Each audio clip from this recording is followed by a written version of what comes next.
kampret. Kira-kira jumlahnya cukup banyak sampai Waduh. dipastikan sampai penuh. Jadi jangan dilebarin, jadi jangan ditaruh di situ nanti tabung-tabungan bisa. Barena. Jadi pengisian akan berhenti sampai dari situ nanti akan berhenti sendiri. Pakai amal soleh mati. Jadi langsung dimasukkan ke tabungan, ya langsung dimasukkan, langsung dimasukkan. Karena mendampingi.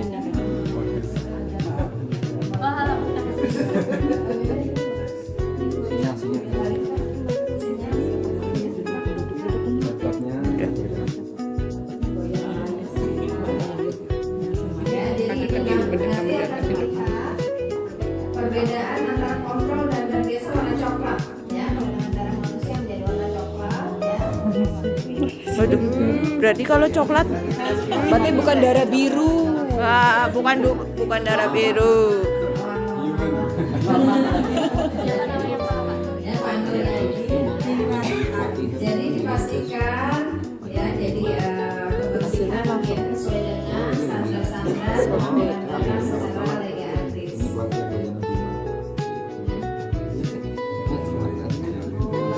Jadi Nanti berapa menitnya paling? masuk ke dalam turun makanya belum kopi ya. Jadi nanti kemudian itu tadi sudah masuk ke tadi masuk ke kapiler. Nah kemudian ini ada namanya dipastikan setelah diaduk ya. Kemudian tadi ini sudah lewat ya. Nah kemudian kita lihat ya bahwa akan berwarna biasanya warna coklat. Oh, berarti bener ya? Sudah selesai. Oh, berarti darahnya bener ya? Nah sekarang bagaimana pada saat sampel ada namanya sensor ya. Pada saat mengambil kalau perhatikan Bapak Ibu, pada saat mengambil harus ditutup lagi ya. Ininya tabung sensornya harus ditutup lagi karena garis hitamnya menghadap ke atas dimasukkan ke alat liriknya ya. Nah jadi jarinya tidak boleh menyentuh bagian hitamnya ya. Ya. Ya, nunggu sampai bunyi bip ya. Nanti kita jadi tolong ingat kita punya tiga tabung, kontrol 1, kontrol 2 dan darah Bapak Edi tadi. Yang pertama adalah kita ambil dulu dengan dropper diteteskan ke area putih ya. Sampai bunyi bip lagi, kemudian dia akan membaca. Jadi kembali lagi lot yang tadi itu akan terbaca di dalam daftarnya nomor lot sensornya ya. Jadi kita tunggu dulu ini. 3 menit untuk mengetahui hasilnya. Kita kontrol ya, ini kan masih baru kontrol Pak. Jadi untuk memastikan bahwa nomor kontrol tadi sesuai dengan kan nomor kontrol tadi sesuai dengan yang keluar di mesin. Jadi ini adalah proses kalibrasi alatnya. Ya setelah tadi kita proses cairan kontrol, kemudian kontrol itu masuk ke dalam alat untuk memastikan kecocokan antara sensor dengan alat. Jadi nomor Jadi ya nomor lot sensor sesuai dengan nomor lot yang ada di layar leadcar ini. Ya, jadi alat ini akan mengeluarkan nomor ya dengan nomor sensor yang tadi botol sensornya yang Mbak Linda, Mbak Rifka, Dr. Rifka ambil dari. Urung 3 menit nomornya urung metu. Kan nomornya dikocok kok ben metu. Oh, itu nomornya. Oh. Jadi tunggu bunyi bip dulu ya tadi ya sampai betul-betul alat pada saat tandanya yang sensor yang hitamnya itu sudah masuk sudah terbaca dia akan bunyi bip.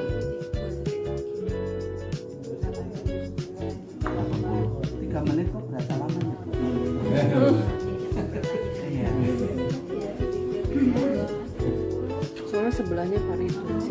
Iya. Hal-hal yang sering Padahal kalau terjadi saya biasanya udah aja mungkin nggak terlalu lama. Paling 2 minggu. posisinya berdiri. Kalau posisi berdiri itu narik darahnya itu kurang ya. Jadi memang harus agak horizontal gitu ya. Jadi kemudian juga darahnya harus cukup dan pastikan betul-betul kalau jangan kemudian sayang tabung kapilernya walaupun misalnya ada celah, ada bubble, kemudian diteruskan nanti takutnya pemecahannya tidak sesuai karena jumlah darahnya tidak cukup.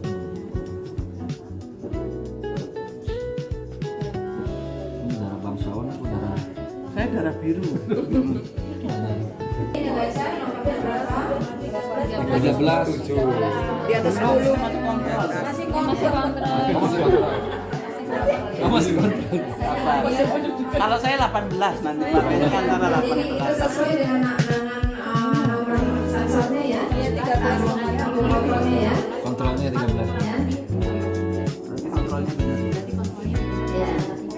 Oh, Ini ada proses kalibrasi. Ya ini kontrol alat tadi berarti. Iya, bagus. Jadi, kalibrasikan. oh iya. Di foto. Kalau sudah saya ambil ya. Ya, foto berat, foto berat.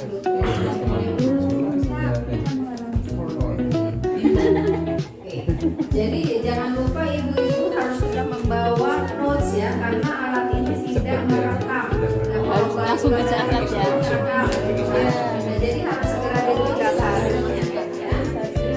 Saya bisa minta Siapin sama kader sama. Ini sudah ada rekam. sampai bunyi klik. Ya ini kontrol 2 ya. Nah, itu udah. Oh, arti mendorong.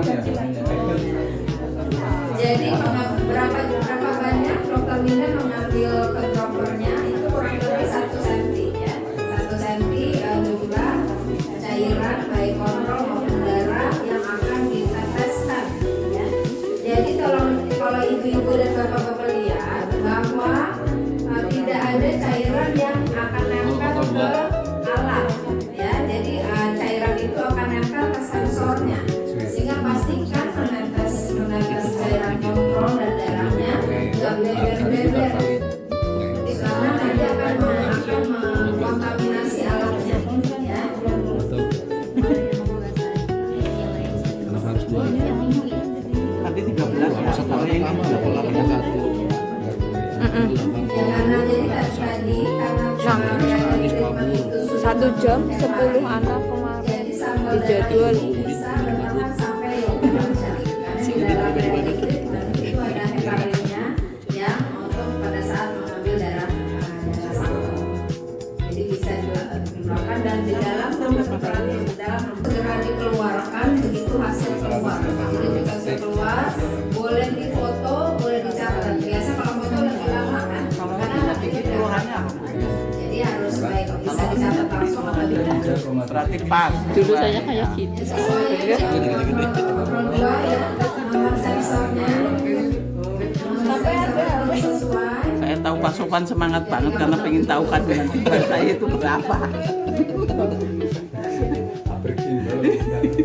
Oke, jadi gitu ya Pak ya. Jadi 2 kontrol harus dites ya. Memastikan memang alatnya masih valid dan tidak Iya, kalibrasinya dia dari 2 kontrol. Lalu sekarang kita moment of truth. Bagaimana hasil lab dari Pak Yeni? Sekarang jadi Mbak Rika hidungnya jangan disentuh karena ya. Jadi jangan pastikan sensor tidak punya area hitamnya tidak kena tangan kita. Kadang-kadang tangan kita suka mengandung. Wah, mesti gara-gara Pak Sofan nih, jangan-jangan timbalnya besar justru Pak Sofan. Nggak boleh kena sensornya. Oh itu hitam ya? Sensor asli. Kental nggak mas? Kental banget itu, timbanya akeh tuh. Oh hitam ya itu ya? HB-nya sangat tinggi. Sesuai alatnya ya, karena takutnya nanti terkontaminasi. Alhamdulillah, berarti tinggal Bapak Ibu boleh memeriksa. Awas geser. Karena saya bukan hitam banget ya. Iron Man ke. Bukan turunan gitu. Red Scorpion.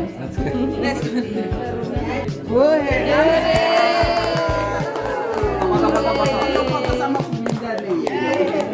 jadi ngelakir santai deh. Apa lo? Gara-gara lu berkalat. Alat akhir akhirnya rusak.